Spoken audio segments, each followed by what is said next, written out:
Good afternoon, Cross Timbers. Today is Monday, March 4th, 2013. This is Texan TV News from Tarleton State University campus in Stephenville, Texas, and I am Julie Gutierrez. In today's headlines, TexanCon Anime Convention is big hit. Austin bans plastic bags. Garland police officer arrested. Bloody Sunday march trudges on. Harlem Shake ends and termination. Sports and weather from theweatherchannel.com. Now today's top story. In campus news, the Anime Club held its first annual TexanCon event this past Friday, Saturday, and Sunday. The convention was held across the campus, including the math and science buildings and the Thompson Student Center. Hundreds of people attended, dressed as their favorite characters, and vendors sold their products at a feverish rate. The event featured guests and panels covering anime, comic books, gaming, and much more. On-site comic book vendors drew spectators as their favorite character and portraits for $60. Guests included R.J. Woods, owner and writer of New Myth Comics in Dallas, Aaron Pavon, a geek-themed comedian, as well as anime voice actors and vendors. Friday's activities began with a talent show and speed friending, in which people have so much time to make friends with their fellow attendees. Saturday was the first full day of the event, which featured a human Pokemon battle and included musical performances by Richie Branson and post-punk band Evic.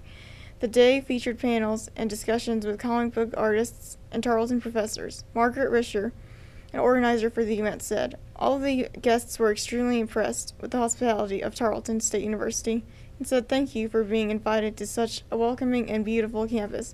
Risher also said that artists R.J. Woods and Michael Champion have requested to come back next year.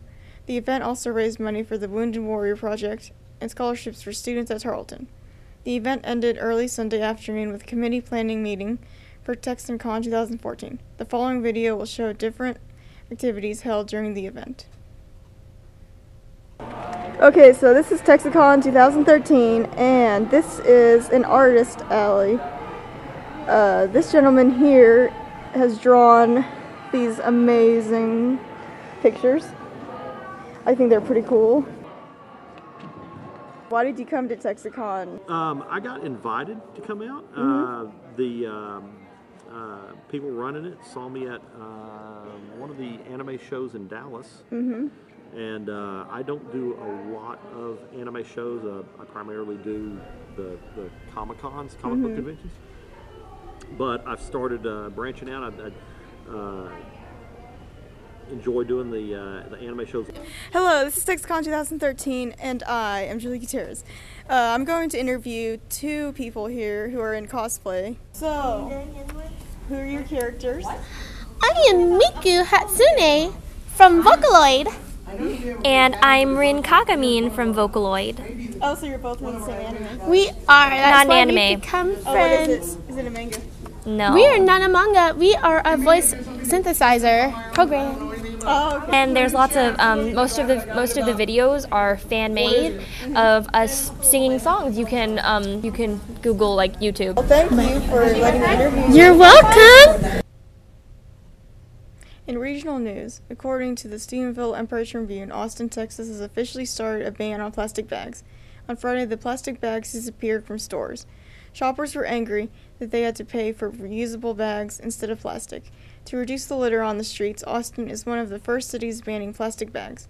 Austin Resources Recovery, the city's trash and recycling department, offered free training for businesses in order to make the change easier to handle. And now, today's Texas national and international news from the Associated Press. In Texas news, an officer from Garland, Texas, has been fired after an ongoing investigation was completed. In August 2012, Officer Patrick Tudor shot at a suspect 41 times, killing the man. Michael Allen Vincent was killed during a high-speed pursuit in which Tudor reportedly crashed into Vincent's truck and started shooting. The suspect was wanted after fleeing from police in a neighboring city just days before. Tudor reportedly thought that Allen was armed, however he was not. A Garland police spokesperson said that Tudor abused use of force policies as well as Garland Police Department's vehicle pursuit policy. In national news, over 5,000 people marched across the Edmund Pettus Bridge in Selma, Alabama on Sunday. The annual march remembers the day deemed the Bloody Sunday. On a Sunday in March 1965, voting rights activists began a 50-mile march to Montgomery, for badly beaten by state troopers while participating. Soon after that march, Congress passed the Voting Rights Act, eliminating obstacles within voting rights given to African Americans. This year's march was led by Vice President Joe Biden, as well as U.S. Representative John Lewis. Vice President Biden said that challenges in voting rights still exist today, with voter ID laws being enacted as well as early voting restrictions. In international news, also according to the Associated Press News, an Australian newspaper reports up to 15 miners have been fired for performing the Harlem Shake dance underground in an Australian gold mine. The West Australian newspaper reports the workers lost their six-figure salaries over the stunt in the Anju gold mine last week. Mine owner Barminico considered the exploit a safety issue. Barminico did not immediately respond to a request for comment Monday. A YouTube video depicts the 8 miners performing the convulsive dance. One of the former employees of the company, who declined to give his name, told the newspaper that up to 15 people were fired, including some who watched the performance but did not participate. Up to 4,000 videos of Harlem Shake variations are uploaded to the internet daily. In pro sports, according to the AP, 46-year-old Texas man died of an apparent heart attack Sunday in the frigid waters of the San Francisco Bay, just moments after the start of the escape from Alcatraz triathlon. We have reason to believe the gentleman suffered from a massive cardiac event as he entered the water and began to swim, race officials said in a statement. Although the race was held 3 months earlier in far colder waters than previous years, organizers said the temperature change did not contribute to the death. Bill Burke, race director, said to the San Francisco Chronicle it was colder than normal, in his opinion, but that temperature was not a factor at all in this tragedy. The gentleman obviously had a heart condition he was unaware of. This is the first death in 33-year history of the event. In other sports, Kobe Bryant scored 11 of his 34 points in the final quarter and hit the go-ahead layup with 9 seconds left to lead the Los Angeles Lakers to victory. For the first time in more than 2 months, the 30-30 Lakers are back at the 500 mark with a 99-98 victory over the Atlanta Hawks on Sunday night.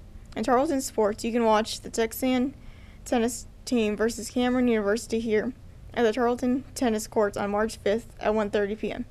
In today's weather forecast, expect partly cloudy skies with a high of 84 and a low of 41. There is a 10% chance of precipitation. Tomorrow we will have a high of 59 and a low of 33 with a 0% chance of precipitation. Today's broadcast was produced by Ian Traub, Lance McFarland, Becca Burnett, and Nick Duval. You can follow us on ustream.tv/user/Texan News Service. Don't forget to tell your friends about us and become a fan on Texan TV News on Facebook. I'm Julie Gutierrez. Tune in tomorrow for the latest news from the Tarleton State University campus in Stephenville, Texas.